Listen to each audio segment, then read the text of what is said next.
Uh-oh, I went live too early.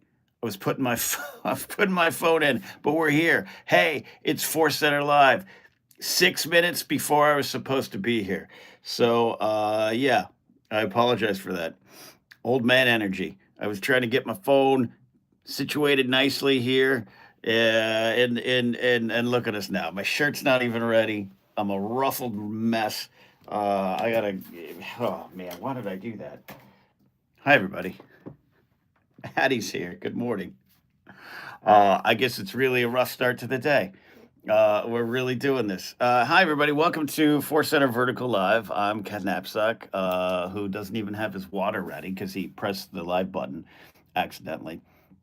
But we're hanging out here. Andy Gage Darrow's here. Ben Du's here. And he says something to keep me company while I babysit this photocopier. What is this, 2005? We're babysitting photocopiers in the office? I used to love photocopying. Oh, that was I loved, I used to steal company ink. That's what I'll say. Cameron Stewart here, as this is where the week begins. It truly is where the week begins. And I'm getting ready for some Force Center records today. And Brian Babcock's here, says, I'm watching Force Awakens while watching Force Center. It's a forceception. So apologies for going 6 minutes earlier, but I guess we're here. We're here. And we're going to have a 2 episode record today for Force Center. We got some news, kinda. We're going to dive in a little bit to rumor culture, scoop culture, which is both something we can never escape and something we don't support and love, but also sometimes can be fun. I don't know. We have some thoughts on it. They got a lot of spots. That'll be here this week. That'll air tomorrow. And then we are going to be doing a Star Wars ranked recording session. And that will be about our favorite bounty hunters, which over the years we may have done some of these topics, but Star Wars ranked started so long ago that I think it's okay to revisit anything that we've done before or kind of got close to doing. I'm trying to do a login code. Okay, what do we got here? Oh, I did it wrong. Okay, sorry. Have you ever do you get like two-factor authentication websites where you have to like go get a code and then plug it in like it's a cord? Now, all right, cool. I'm in. I can actually record a Force Center episode today. Bendis is a host of different late, noisy early. Streams precisely when he means to. I guess it is, yeah. Brent Bum standing by is here. Just watched the new John Williams doc yesterday. They're in the Empire Dreams today. In the background, we're doing some work. Oh my gosh. I love the John Williams doc. It's great, as advertised. And of course, I love the Empire of Dreams doc. And it's like comfort food. Is it the deepest doc around on Star Wars? No. It's Lucasfilm produced, but they get to some bad things. But I don't think it overly positions Lucas as a god sent to us from beyond. I think it's realistic, and Lucas has always been honest with his struggles and some stuff he faced in trying to get these films off the ground. But Empire Dreams is so good because of that. Pair Empire Dreams with the Light Magic doc, at least like the first 2 episodes of the Light Magic doc. Will Dixon's here. Brian says to paraphrase Alien, this is rumor control here, the facts. And in our case, responsible speculations. Indeed. Jay Seed's here. F it, we'll do it live. We're indeed. So if you got any questions while I'm here for a few minutes, we're getting prepped. But I do want to hear from you about your favorite Star Wars bounty hunters. What are some of your favorite ones? If Lucas was an alien, that would explain a lot. Yeah, was he an alien in Men in Black? Was he in the background in any of those alien shots? Sylvester Stallone was. And Porkins is here, says, "Good day, Ken." Well, good day to you, Ann Porkins. Good day. So what are some of your? What are some of your? What are some? What are some of your? What are some of your? I got to warm up for Force Center today. I've got to talk like this. What are some of your favorite bounty hunters? Classics, of course, are there. Ann says, as a hat guy, Embo is one of my favorites. We know that Joseph has a special place in his heart for Embo. In terms of bounty hunters, man, I got to think of some of my favorites. There's the classics, and when you put together a rank list, or do you want to go, do you want to go to the big classics, which kind of can be the obvious answers, or do you want to be cute? Embo, Cad Bane, like it's going to be hard for me not to have Cad Bane on there, especially after Book of Boba Fett. I still love that intro to Cad Bane in Book of Boba Fett. Is he alive? Is he dead? I don't know. I like the idea of Cad Bane being dead, and that ends that story. Oh, super chat! Thank you so much, Farragon. Am I saying that right? Farragon, or is that that's not an E? That's an L. These eyes, Farragon. Farragon. I'm gonna say it like I'm a Critical Role player. Jay from nowhere here says Big Cowboy Hat. Cad Bane was an insta love. Yeah, that's the thing about Cad Bane that I wrote about. I actually wrote about it one with Star Wars. Uh, in some ways, he shouldn't have worked. In some ways, the design, the Lee Van Cleef design, the old Western baddie design is so over the top for me. This is going back to the animation debut of Cad Bane that I think I was primed not to like him. This is when if you watch the Clone Wars the first time through, there's some wild swings that I think in the end completely work, but you might initially kind of be like, what? And Cad Bane was that. But Cad Bane shows up, and I'm talking about the broadcast order, not necessarily the canonical story order. He's so vicious, and this is back when Clone Wars was a cartoon. It was on Cartoon Network, and you're just kind of like, and not that I needed to be dark and gritty, but especially during that timeline, it's like, oh, this is serious. It's dark, there's the dark and gritty obsession, but then there's like, oh, this is serious. This is a bounty hunter who's doing very serious things, kidnap, murder, hostages, and that's where Cad Bane kind of won me over, and I love that there. Addie says an answer I think that will be shared by other people. Kelly McDonald's new bounty hunter, Pocket. I'm saying it like I'm a Liverpudlian popper versus a Scottish bounty hunter. I think Pocket's great. I think Kelly McDonald's great. I know I joked last week. I got a little fake grumpy over the fact that a lot of people were like, "Oh, from Brave." No, at least Boardwalk Empire. Joseph brought that up. Great show. But come on, Train Spotting, man. Where's my Gen Xers? Where's my 1990s, early 20s film fans? Little McGregor, McDonald. Choose life, man. Choose life. That's a great shot. Fennec Shan is one of those characters. Hey Trent, found it. You're here again. Sorry for everyone. I started early. If you're just joining now, I was trying to put my phone in the tripod, and I started. Auntie K's got it. Gen X here, indeed. Yeah, Gen X represent. We're not the best generation. We're just the coolest, maybe. I don't know. We gave the world so much great pop culture. So much great pop culture. And I'm talking about like the stuff like we were a part of or created in the 90s into the early 2000s. I think 80s was what we were raised on, but that's kind of boomer culture in a way. That's part of they're the ones in charge. But then by the 90s, we were making things. And we were spinning tunes on the radio like I was. I used to play the crap out of that Train Spotting soundtrack and the Clerks soundtrack. Skywalker's Academy is here. Todd Roy is here. Gen X here indeed. The coolest. Auntie K, I know you're cool. I'm cool. We're Gen X cool. Let's see. Addie says, "What have you seen? Brave and Harry Potter. That's what I've seen her in. Was she in Harry Potter as well? Oh, good for her. Good for her." Cameron Stewart says, "I've got like 6 hours of ForceCenter to catch up on today." Wow. Okay. I love that. 1.5 speed. That's what I was told recently. Is the best way to listen to us. It's 1.5 speed. Jay for Nowhere says Zam Wessel. I agree with Zam Wessel.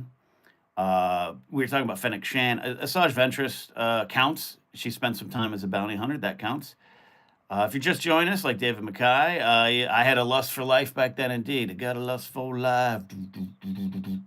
We were the best generation. Look, I'm not going to claim that Gen X was the best generation. Again, just the coolest, the coolest. The mid '90s music scene. Look, the '70s, early '70s were great. Late '60s, great. Some pockets in the '80s. From like '92 to like '98, our Gen X, our rock music, the best. The best. I'm biased, of course. But if you're just joining, we are going to be talking about our favorite bounty hunters today. So give me some of your choices. Fennec Shand is a great choice. Fennec Shand is one of those characters that is new. I talked about this in my power rankings this week. Fennec Shand is new, but she immediately felt classic. She immediately felt like she belonged in the Star Wars galaxy. Great design. Ming-Na Wen, wonderful performer. Really, I love what she does with that role. And in limited time. And she's stoic, she's quiet, and I love Book of Boba Fett, but the show at times was stoic and quiet. Mandalorian, stoic and quiet, but that's maybe the bounty hunter life. It's maybe why I like Pocket. I love seeing a bounty hunter who's out there doing bounty hunter things, but is also there to take a spa bath, there for a spa weekend. I think that's important. Anne says Mando, Mr. Dinjarin. Yeah, that's absolutely going to be a choice. And what's so funny about the Mandalorian story is it's so good in terms of the lone wolf and cub of it all and moving that character forward. I almost forget that the Mandalorian was, and maybe in some ways is, a bounty hunter. So he'll definitely be in the conversation.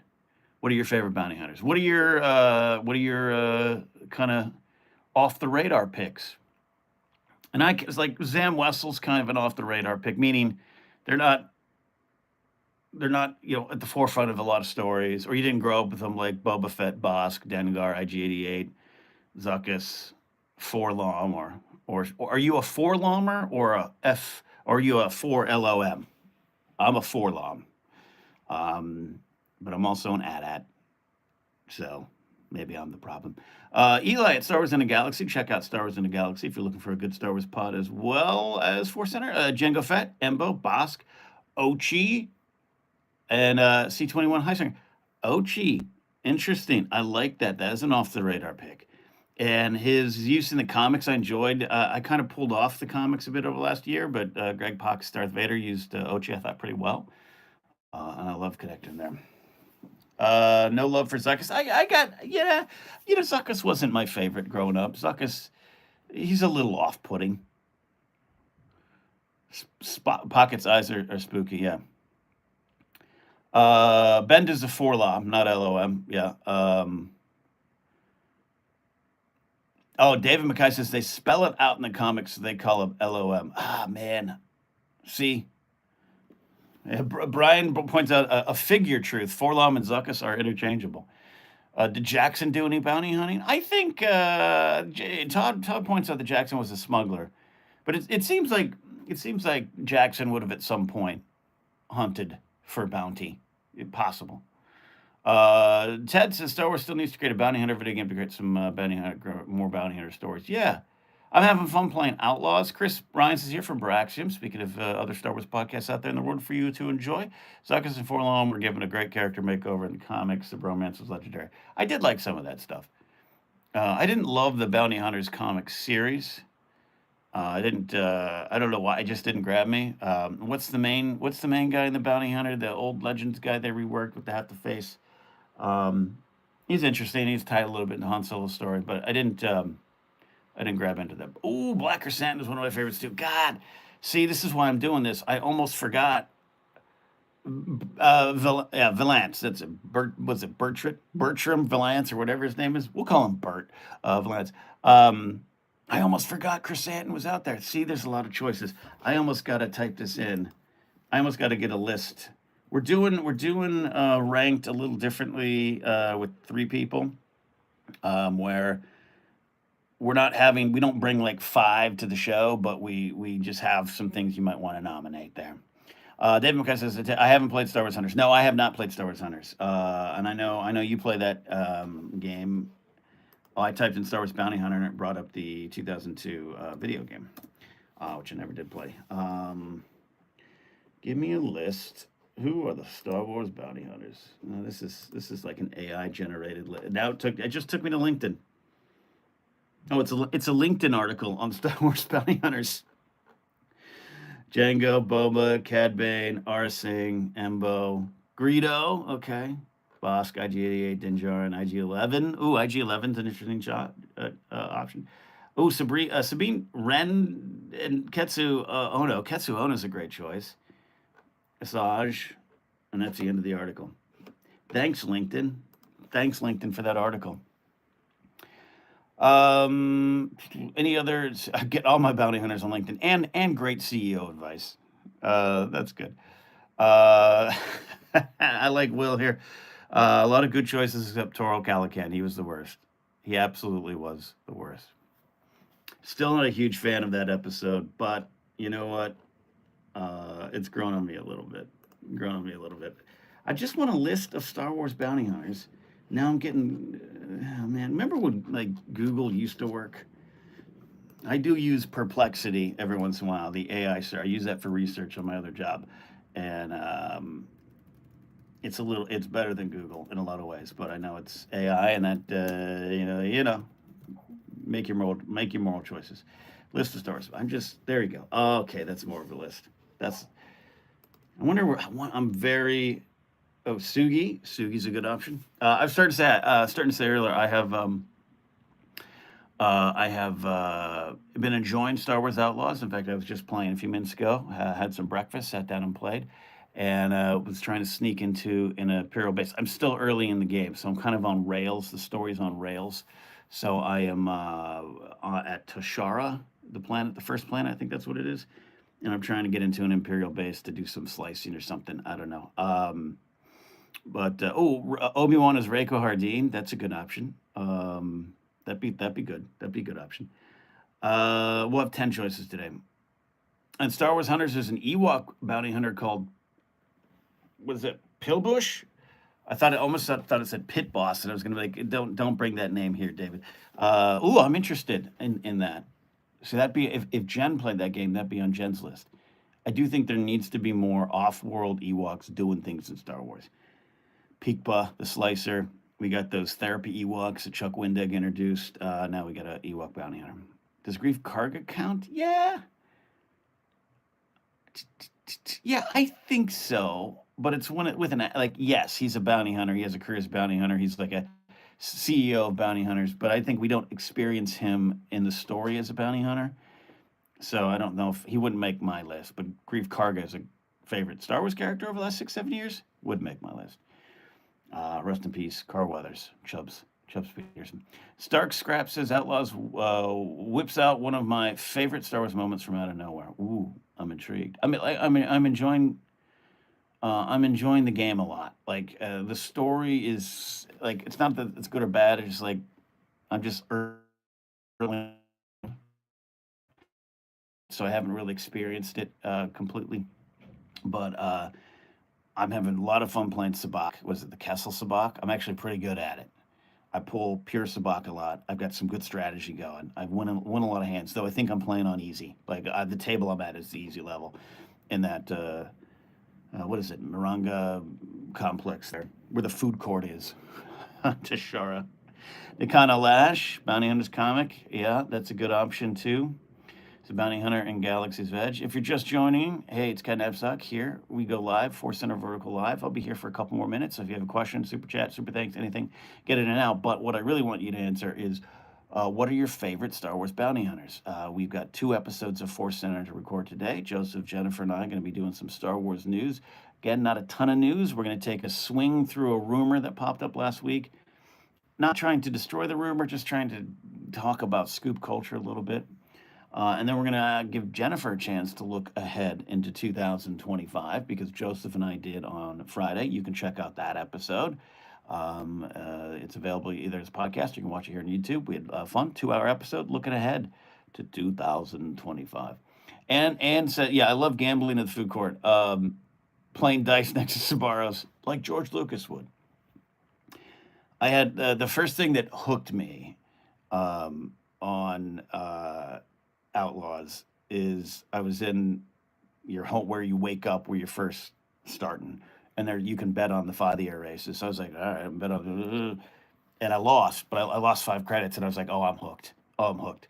And so I occasionally, and I just learned that tip in the big marketplace that someone's messed with things, so some of the betting's off, and you can maybe bet on the least favored foul of the air, and that might be your winner. So I have to get back to that. I'm having trouble sneaking into the Pike Syndicate spot. I have a good reputation with Crimson Dawn, but I keep getting into the blaster fights with them as I try to sneak in to do things in their little Crimson Dawn area. Where you have to sneak in through the kitchen and stuff like that. I'm not good sneaking. It might come as a complete shock to anyone who's watched me play Fortnite or has played Fortnite with me. I'm not. It's not that I'm bad at sneaking. I just don't like it. I don't have the patience for it. I'd rather just run in. I'm like Han Solo. Let's pull out a blaster. Let's try to, take care of our enemies, and then we can steal the parts we need. That's kind of what. It's kind of what I'm doing. But I have a good reputation with Crimson Dawn. I have a poor reputation with the Pike Syndicate, though I did just give them some information. So I'm hoping that ups because there's a sabacc table in the Pike Syndicate area that I want to go to and play. So in other words, I'm having fun with the game, but it's not that the story's wowing me yet, because I'm so early on. But I am having fun doing things like that. Nick's distractions are a lot more useful than original belief. I do enjoy the Nick's distractions. I like the Nick's fetching and stealing a lot. Um, Chris points out a High Republic bounty hunter, Deva Lompop. That's a great name. I'm still behind on High Republic. Love the High Republic. Phase 1, solid. Just got overwhelmed by Phase 2. Didn't have a lot of time. So I'm 2 phases behind. I'm just going to have to take it all in when the High Republic rounds up. Arsing's going to be an interesting choice. I'm still thankful for the Clone Wars animated series. And was it Jamie King does Arsing, right? For making that character into something more than just a cameo that we were so excited about in 1999. So excited. I've talked about this on the main show before, but like there, early internet days, we even had heard Ara Singh's got something to do with the story, and she's going to come back, and she never did. I was always disappointed. But to have her in the Clone Wars cartoon was great. Jamie King says Dave McCann. Annie K's Terraces. I get my High Republic listening to Audible before I go to bed. That's good. I think my attention deficits issues are I think I'm starting to audiobooks just can't work for me. I drift away. I drift away and focus on 15 other things. If famously in ForceCenter lore, if you ever go back and listen to our Dooku Jedi Lost review, listen to the entire book, liked it a lot. Early High Republic hints. It was during our review that I realized there was a whole subplot with a Jedi who like got pregnant and had a kid, and I couldn't remember it. Thank God Joseph was there to get us through that part. Um, Audiobooks only work when I drive. That's a good spot. Yeah, that's a good spot for it too. So maybe I'll do that. Maybe I'll get some Annie K. Give me an Audible credit, and I'll take some High Republic on the road. JB says HK-47 counts as bounty hunter. Would he be assassin droid and not canon either? Not canon yet, right? Maybe canon adjacent. Have they mentioned HK? I think there might have been a mention or something. I can't remember. Nick says audiobooks are hard for me, but have been a revelation for me once I learn how to listen and focus. See, I got to learn how to listen to focus. Ian's Sugi, the Zabrak bounty hunter from season 2 of Clone Wars, is a great choice. That's possible. It's a possibility to make our list here. All right, I guess I do have to start getting ready, and what that means is I have to turn on all the lights, but also I have to go get some water. You can't ForceCenter without water. Turn on the camera here. Woo! See, this is literally getting ready for ForceCenter. Did you enjoy that? Did you enjoy my face right there?